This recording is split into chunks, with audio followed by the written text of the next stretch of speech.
Hello and welcome to my open source firmware status on AMD platforms presentation. My name is Michał Żygowski. I'm a firmware engineer from FreeMDep. We are based in Poland. I'm a coreboot guy, mainly developing support for various platforms, mainly Intel platforms. I also maintain the Braswell SoC, PC Engines platforms. I'm also at the Open Power System Software Technical Workgroup Chair, and I'm basically playing with open source firmware since 2017. For those who do not know FreeMDep, we are in various places, we're coreboot license service providers, we're UEFI adopters. We also provide FWPD, the Firmware Update Project consultation services. And also we do some Yocto stuff. So a little bit of information that I will use throughout the presentation about the microarchitectures. So in previous years I have been talking about various older platforms as well, like for PC Engines APU1, KGP D16, APU2, and those are the old microarchitectures called Puma, Bulldozer, Piledriver, and so on. So I have pasted some sample platforms so that you can sort of imagine what I'm talking about if I mention some platforms. And there are also the newer mobile SoCs from the Ryzen series, which are supported by coreboot. This is Picasso and Cezanne microarchitectures. These are the newer APU series from the Zen core architecture. And also I will be talking about the newest developments like the Mendocino, Phoenix, and Glinda SoCs. Not that they could be previously known as under different names, because the target names were actually embargoed. So you may heard of Sabrina or Morgana SoCs as well earlier that were being developed for coreboot. So those have changed the names to the Mendocino and Phoenix. Okay, so to review the last year's status, so we had Picasso and Cezanne development quite complete, but there was no FSP yet for the Cezanne. But this has actually changed. The FSP was published in September last year. There was also a development of the PSP firmware, AAB partition recovery, supporting the AMD FW tool in coreboot. So one of the patches was merged, and the second one that I linked above is probably duplicating the functionality. So the whole AB scheming stuff is used for any recovery in case of corruption of the first partition, or if the memory configuration after some changes in the setup application would make the system unbootable, then the PSP can, for example, switch to the B partition and still be able to, for example, initialize the memory and boot the platform. There was also an effort to implement the PSP firmware extraction with the same tool, but it's still not merged. It seems that the activity there quite stopped, and there is no further work continuation for this feature. Yeah, and I mentioned last year that there were new patches for the Sabrina SoC. So the Sabrina has changed the name to the Mendocino, I believe. And yeah, I said that in 2021 there was another negative attitude towards the old AMD platforms that were entirely open with full source code for the CPU initialization. If you like to see more details, please refer to the coreboot leadership meeting minutes or the mailing list. I will also be talking about it also later in the presentation. So in 2022, we also had many new features and option deprecations with each release. Those deprecations sometimes causes the platforms to drop out from the master branch, and they are moved to the stable branch. These new releases tend to move the whole coreboot drivers and code quality to the higher level by replacing the old interfaces that were, for example, buggy or had some kind of assumptions that made some old platforms, for example, boot, but they were hiding some small errors because of those assumptions. So it is necessary to bring these new interfaces to the old platforms as well, but sometimes there's not enough time or resources, the hardware to test everything. So some platforms naturally will be moved to the old branches. But thanks to the companies like PC Engines and a few coreboot developers, certain platforms get the required support and the new interfaces are implemented. So for the platforms like PC Engines APU2 is still in the master branch, but some other boards were unfortunately dropped. So another year came with new coreboot releases, as I said, and many old AMD platforms were actually dropped.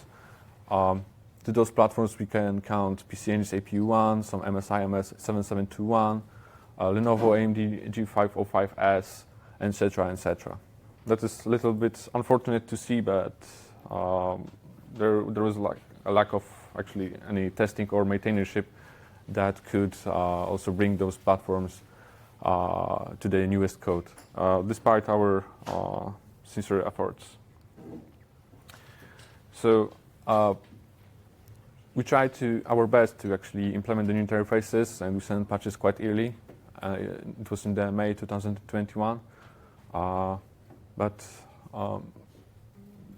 the problem with reviewing the old code is that there is not enough understanding how those old AMD platforms work, because the initial code that landed to coreboot was kind of maybe proof of concept quality, and was depending on the AGESA code that was published by AMD, and it was not in the best quality. So if something didn't work there, it was hard to actually locate the bug on the coreboot side, and there were also promises that the code will be maintained, will be cleaned up, but it didn't really happen. So this burden of maintaining those old platforms were shifted to coreboot developers. So through all those years, the code didn't improve that much. So in such circumstances, the platforms will slowly, naturally die, and on the coreboot master branch, it will be shifted to the branches created during each release. We tried to save one of the old platforms, which is the KGP D16.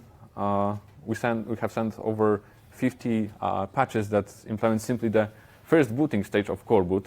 So this is just the beginning, but already the mess of code is enormous, and we lack the reviewers to actually process all those patches. So yeah, it is pretty hard to maintain those alternative platforms, because, like I said, there is very little understanding how all those platforms really work, despite all the documentation.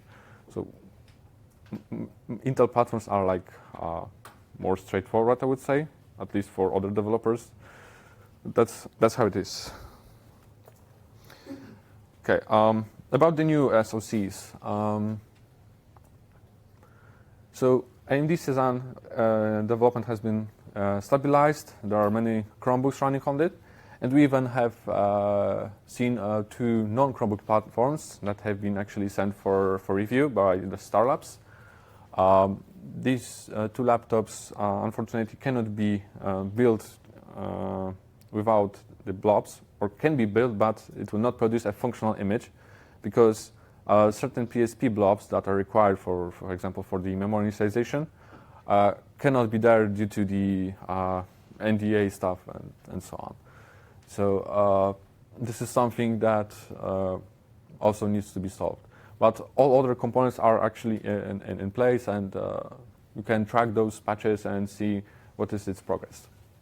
As I said, AMD, Mendocino, and Phoenix are quite new architectures that are being developed in an upstream coreboot. While the Mendocino is quite in a more advanced state than Phoenix. Phoenix is a newer one. And FSP is like not published for those microarchitectures yet. We can also notice some PSP blobs that are present in the AMD blobs repository. AMD Glinda is like the newest microarchitecture that has seen the sunlight. There is practically no information about that in public. It may be also an embargoed code name, so it may change in the future. And I do not have much else to say about that yet. But regarding the blob situation, so the Star Labs could build the firmware for their laptops and probably boot coreboot, but then they cannot publish the necessary blob that is provided by the board code to initialize the memory, because each design may be different and requires different configuration, how the memory topology looks like on a given platform. So you have to provide that by the board code, and this becomes the problem, because Chromebooks have only soldered down memory, and there is no support, for example, to build the blob with memory configuration for a platform that has SODIMM modules, for example. I believe this is the main reason why this cannot be built to a functional image, coreboot image. But all the PSP blobs and FSP is present in the AMD blobs repository. You can check its license on the repository.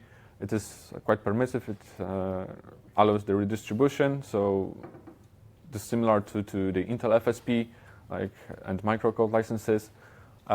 And of course, you cannot decompile, disassembly, etc., etc. I have also took a quick look at the FSP release intervals, and these are quite delayed, I would say. For example, between the FSP for Picasso and the Cezanne, there is a 1.5 year of distance in the commits, initial commits on the AMD blobs repository. And for example, the Cezanne FSP was released 1.25 years after the launch of the processors themselves. So as you can see, the delay is quite huge. For Intel, I would say it is like a few months or half a year after the initial release of the CPUs where the FSP is available.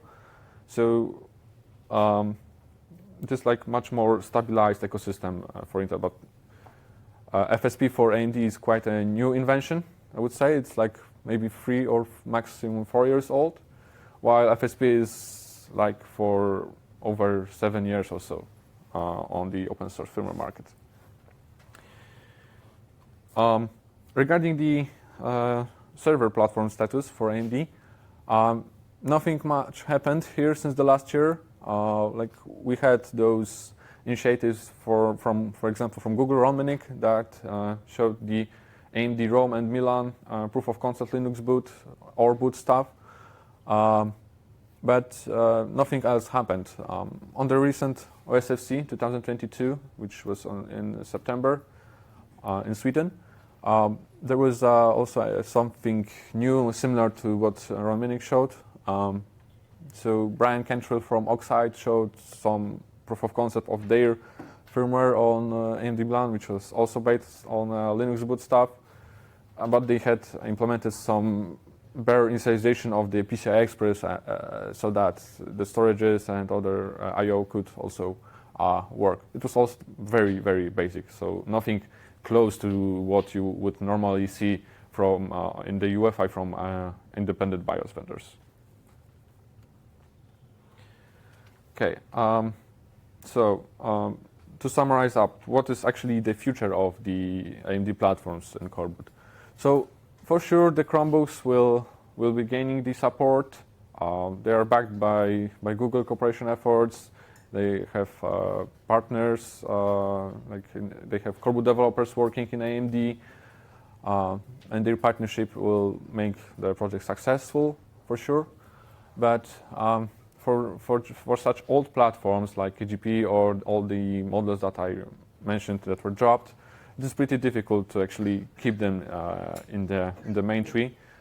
It requires significant effort to actually maintain a board. So either there must be a community that is willing to test coreboot images on their devices, but on the second hand, who is brave enough to flash their daily laptop and possibly break it because something didn't work, right? So it is also not for everyone. Also, the quality of the initial code that was published for those old platforms, it was just getting older and older, and the actual cost and the effort that would be required to bring it to the quality we would want is bigger and bigger. So while, for example, the model of dropping the silicon initialization vendor code is good for initial launch of the platform because you have everything modular and you just tune it, in the long term it is not maintainable. It can speed up the platform shipment by maybe 50%, but in the long term it is a burden for the project that is supporting this vendor code, and then we end up with such situation where the boards are simply dropping out of the tree. So in such conditions, all the AMD boards will naturally die and will be moved to the branches. So we may expect further platforms being dropped out, and I think the next one on the AIM is probably PC Engine's APU2. For now, it supports all the recent interfaces, but I have no idea how long it will last.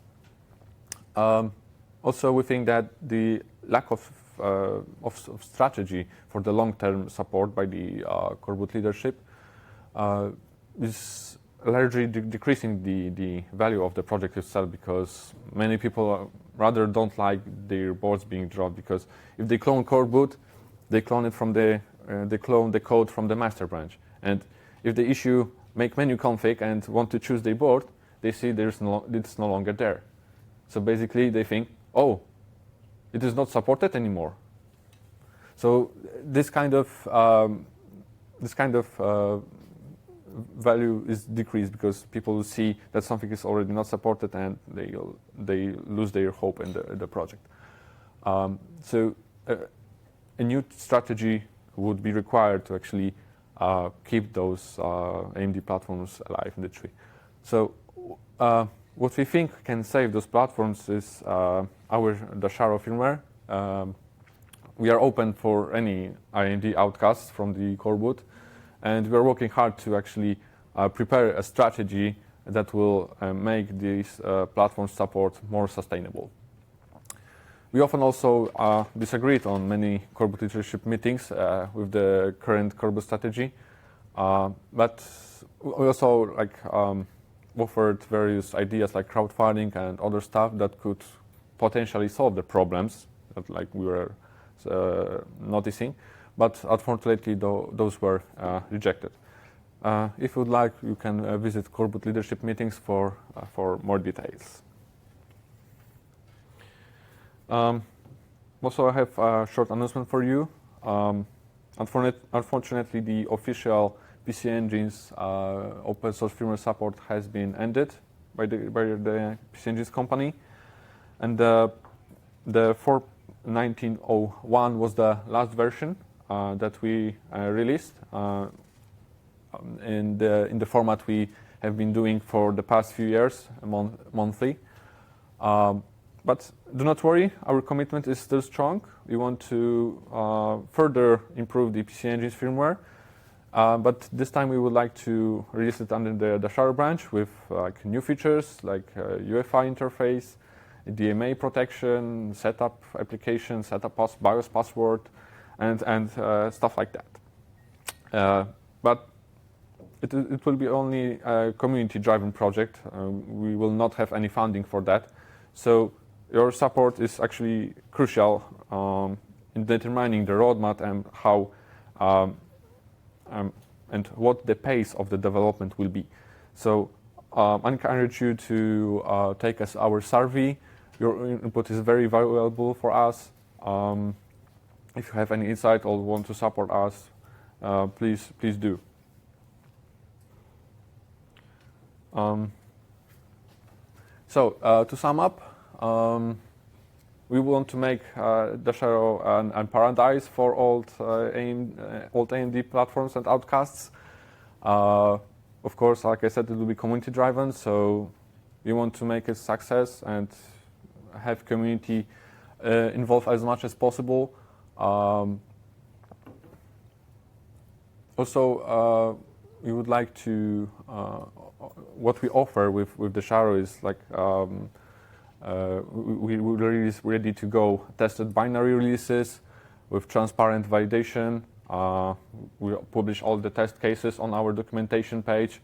You can use our hardware and software tools we have validated and used daily during the development, which can help you in case of any recovery or even deployment of the firmware.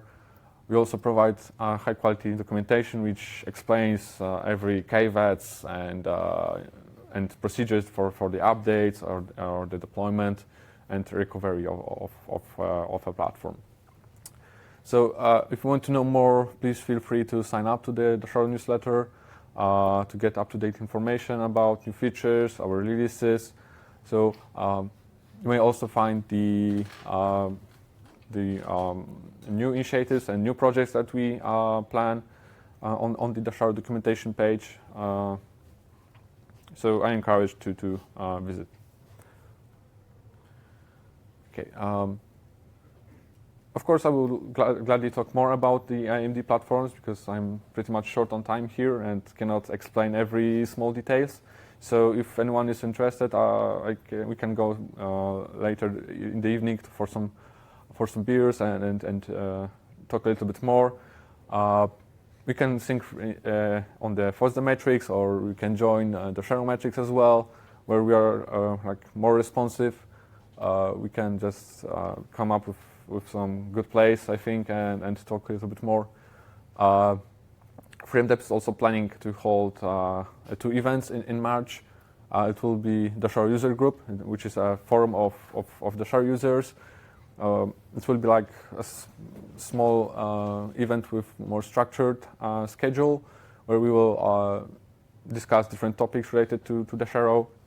And right after that, we will hold the Dashero Developers Virtual Pub, where this will be more like relaxed form event, where we will discuss like any topic community wants and what is of interest of them. And yeah, feel free to be invited. You can see more details in the blog post I link in the slides. Okay, so that will be everything from my side, and I'm open for your questions.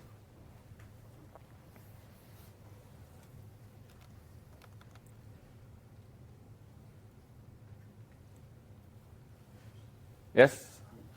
So I have a question actually regarding the PC Engine. So yep. Because after like 2 years and a half of waiting, I just got my board before Christmas.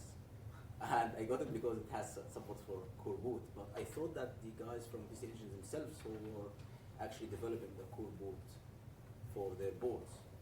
But from what you're saying, that you were, it was sponsored for somebody else to building the coreboot, right?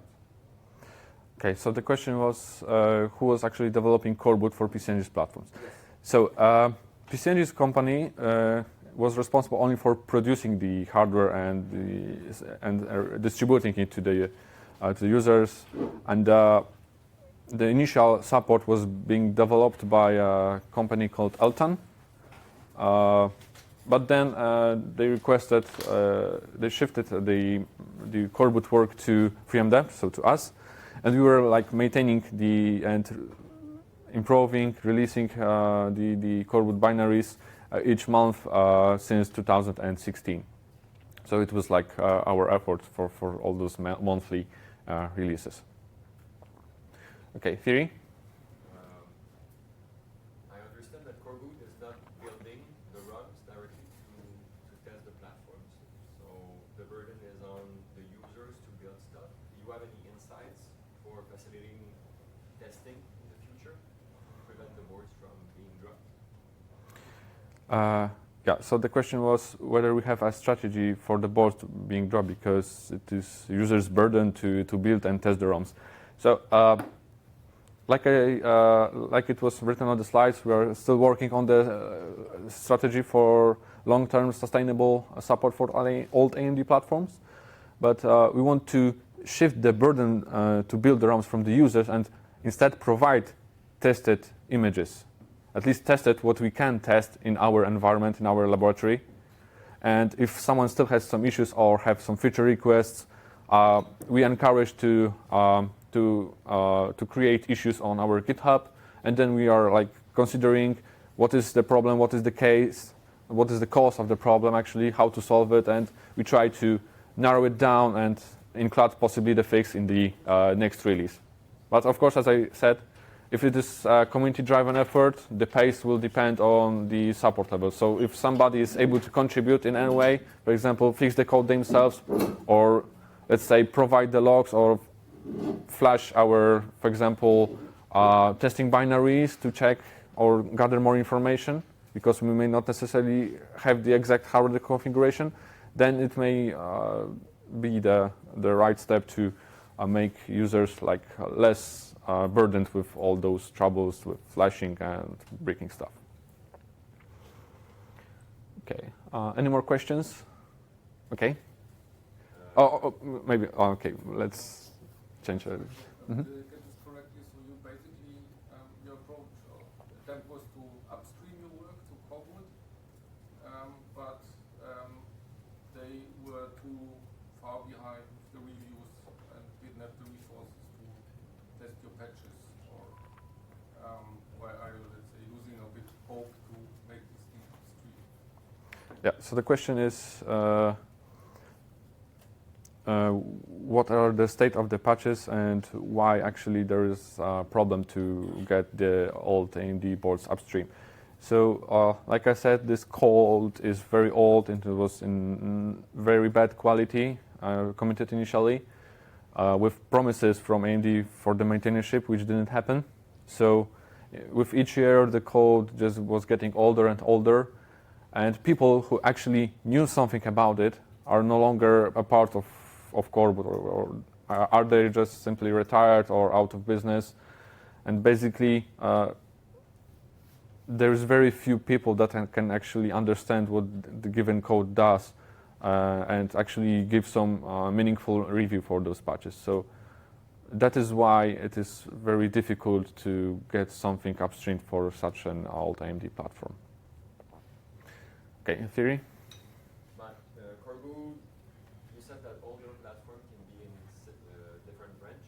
The branching model, is it like model based or is it like version of coreboot based? Let's say that some patch were made for TGP v16 to be able to fix what is missing to be upstream. Would it happen like in a branch that is, for example, 4.11 until it reached the point of being merged back to master? How is it working right now for coreboot? Okay, so the question is about the coreboot branching model. How does it work and how to apply patches on them? So whenever a coreboot issues a new release, so a tag is placed on the repository, the current revision that is tagged is being cloned into the branch and called, for example, 4.19 branch. And these branches are in no means stale. So these can also be contributed to by the Garrett review system, but you have to target the specific branch. So even if you hook onto some revision on the branch, for example, and you want to patch it, it doesn't mean that in half a year it will not have the same tree state, because some backported patches could be landed on the branch, and then your patches that you were kept, for example, as a files, will no longer apply. So it is not like that the platforms are just lying there with no option to improve. That's not true. You can always send patches to the previous branches as well. So it works like any master branch, but you have to just target the older branch with your patches that you sent. So the development might still be active, but it does not longer benefit from the new features that are basically landing on the master branch. Okay, any more questions?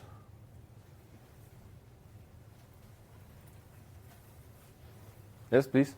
So, for example, again, for the KGP D16, which is based on 4.11, we know that arrow coreboot is moving for that platform. So, can we hope that the 4.11 branch evolves to the point where that was more my question, my question. So, what can we see happening like in coreboot.11 on the non-master branch, but like the branch that is still active for that board? Okay, so the question is, what can you expect on the 4.11 branch, for example, with KGPE? Well, that depends on the community. If they want to backport some patches that should land on the 4.11 branch, that is possible actually. But probably the older the branch, the less activity there will be on them. And if somebody would like to backport some features, then yeah, it is probably more efficient to do it on like newer branches, because the gap is just only getting bigger and bigger. So if anything, like it would be like better to work on the fork that we already have, where we rebased all the code, rewritten most of the parts that were like in very, very bad shape. And yeah, so basically it is not impossible to have something being developed on the 4.11, but it is like or rather unlikely to happen right now. Okay, the time is up, so I can answer any questions later in face-to-face talk. And yeah, next presentation in 8 minutes from Thierry about the Heads project update. So stay with us. Thank you.